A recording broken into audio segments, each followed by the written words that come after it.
FIFA adalah satu organisasi yang hipokrit, munafik, berat sebelah, penuh dengan double standard. Harimau Malaya tak ada masalah. Tapi aku pun kena kata dekat sini, FIFA tak adalah betul mana pun, penuh dengan hipokrit. Halo guys, selamat datang di informasi.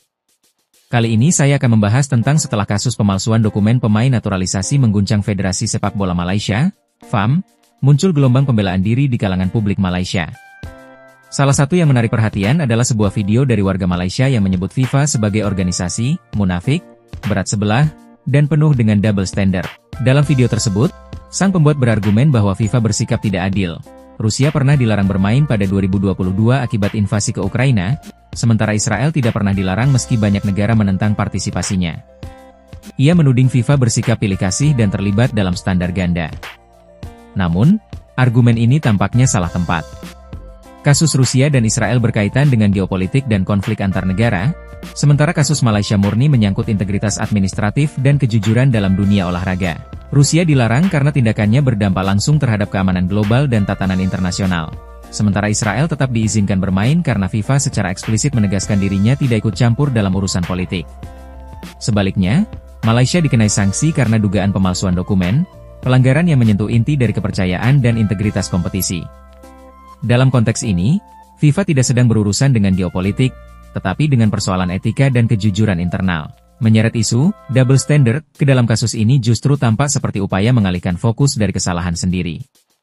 Daripada mengakui adanya pelanggaran, sebagian publik memilih mengangkat isu lain untuk membangun pembenaran emosional. Ini menunjukkan kecenderungan umum. Ketika menghadapi rasa malu kolektif, narasi defensif dibangun untuk menolak tanggung jawab dan mencari pihak luar sebagai kambing hitam. Pada akhirnya, tudingan double standard mungkin menarik simpati di permukaan, tetapi tidak mengubah fakta bahwa pelanggaran administratif tetap pelanggaran. FIFA bisa saja memiliki banyak kekurangan, tetapi dalam konteks kasus Malaysia, yang perlu dilakukan bukan mencari pembenaran melalui perbandingan geopolitik, melainkan berani mengakui kesalahan dan memperbaiki sistem dari dalam. Seperti yang kita tahu, ramai yang mendesak FIFA untuk menghalang Israel daripada bermain di Piala Dunia ataupun bermain di mana-mana tournament FIFA. Senang cerita, tak payah bagilah pasukan ni main bola sepak dah. Okey? Ramai yang menggesa diorang ni diberhentikan, dihalang. Tapi FIFA jawab lain. Presiden FIFA kata diorang takkan ban Israel sebab apa? Bila ban tak menyelesaikan apa-apa masalah geopolitik. Diorang nak kata FIFA ni dengan geopolitik tak ada kaitan. Okey? Benda-benda ni tak perlu nak dipolitikkan. Okey, aku faham poin tu sebab engkau cuba nak lari daripada masalah konflik ni. Tapi kenapa engkau double standard? Sebab apa? FIFA dah pernah ban dah pun negara yang lain atas masalah yang sama. Seperti apa yang terjadi pada tahun 2022. Selepas Rusia invade Ukraine. Baru 4 hari 4 hari sahaja FIFA dah buat decision untuk ban Rusia daripada segala jenis tournament lah, termasuklah World Cup. Sebab itulah kita tak nampak pun Rusia dekat World Cup ataupun qualification ke apa kan. So ini adalah benda-benda yang telah pun dibuat oleh FIFA yang dikenakan terhadap negara Rusia. Israel buat benda lagi teruk dekat Palestin. Amboi, boleh pula diorang ni main World Cup, main qualifier. Okey, siap boleh tunjuk bendera semua. Apa cerita? Benda ni sendiri disuarakan oleh bekas pemain Manchester United, Eric Cantona, yang kita tahu daripada dulu lagi memang support Palestin.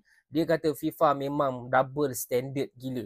Macam mana boleh Rusia buat dekat Ukraine, okey, benda yang salah lah kan, invasion semua tu. And then dia straight away ban Rusia.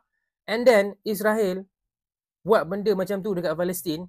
And ada yang kata, oh 2 tahun ke apa. Padahal kita dah tahu lah benda ni dah makan apa lebih separuh abad kan.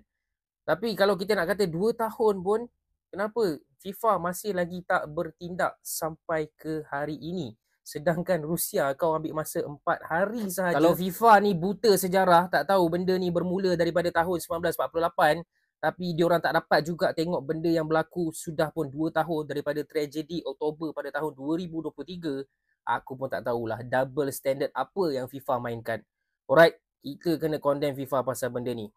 Pasal Harimau Malaya tak ada masalah. Okey, apa yang salah memang salah. Kalau ada kes pemalsuan dokumen dan benda tu memang salah, fine.